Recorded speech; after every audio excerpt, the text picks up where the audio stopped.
हर हर महादेव। दोस्तों, आज की हमारी कहानी है सकट चौथ की कहानी, जो संतान के सुख के लिए ये व्रत हमें रखा जाता है। तो आइए जानते हैं इस कथा के बारे में और इसकी कहानी को भी सुनते हैं। 29 जनवरी को माघ महीने में आने वाला सकट चौथ व्रत है।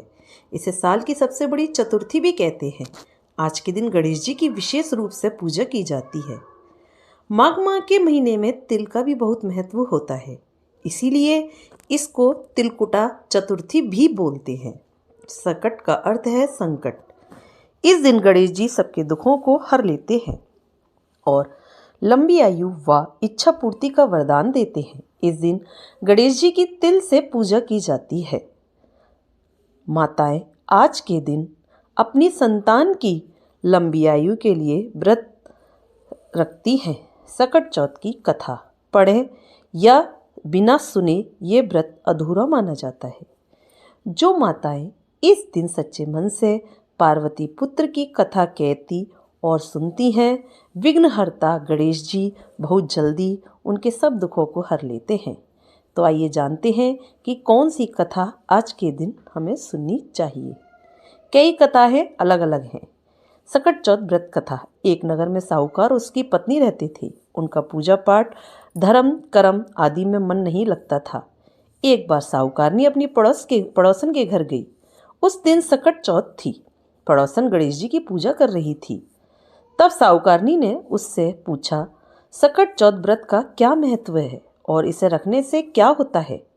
पड़ोसन ने सकट चौथ की महिमा बताते हुए कहा कि इस दिन व्रत रखने से अखंड सौभाग्य, पुत्र, धन धान्य, बुद्धि, सिद्धि सब चीजों का वरदान मिलता है।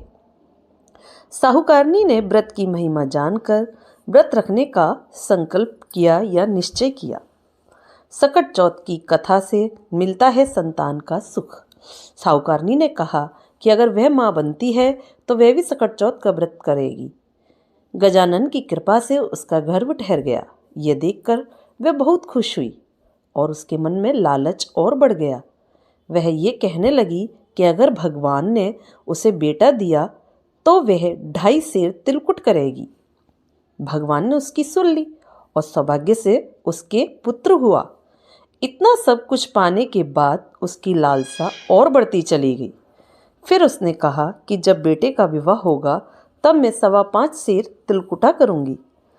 पार्वती के पुत्र के आशीर्वाद से उस लड़के का विवाह भी तय हो गया। सारी इच्छा पूरी होने के बाद भी उस साहूकारनी ने अपना संकल्प पूरा नहीं किया। यह सब देखकर गणेश जी उससे नाराज हो गए और उसे सबक सिखाने के लिए विवाह वाले दिन, जिस दिन उसकी शादी थी, उस दिन उस लड़के को गायब करके बहुत दूर जंगल में ले जाकर छोड़ दिया। विवाह मंडप में लड़के को ना देखकर सब चिंतित हो गए कि लड़का कहाँ गया। लड़के की होने वाली बहू उसे ढूंढने जंगल गई, लेकिन निराश होकर वापस आ गई। साहूकारनी अपने बेटे के अलग होने की वजह से रोने लगी। सकट चौथ के व्रत से वापस आई खुशियाँ। फिर से गांव वाले और साहूकारनी लड़के को ढूंढने के लिए जंगल गए। तब उन्होंने देखा कि उनका लड़का एक पेड़ पर जाकर बैठा था।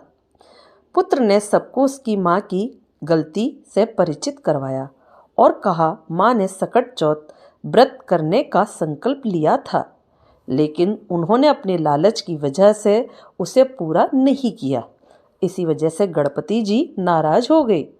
साहूकारनी को अपनी गलती का एहसास हुआ और अपने घर वापस जाकर जो उसने कहा था उन सब वचनों को पूरा किया। तब गणेश जी ने साहूकारनी को माफ़ किया और उसका बेटा भी सही सलामत घर वापस आ गया।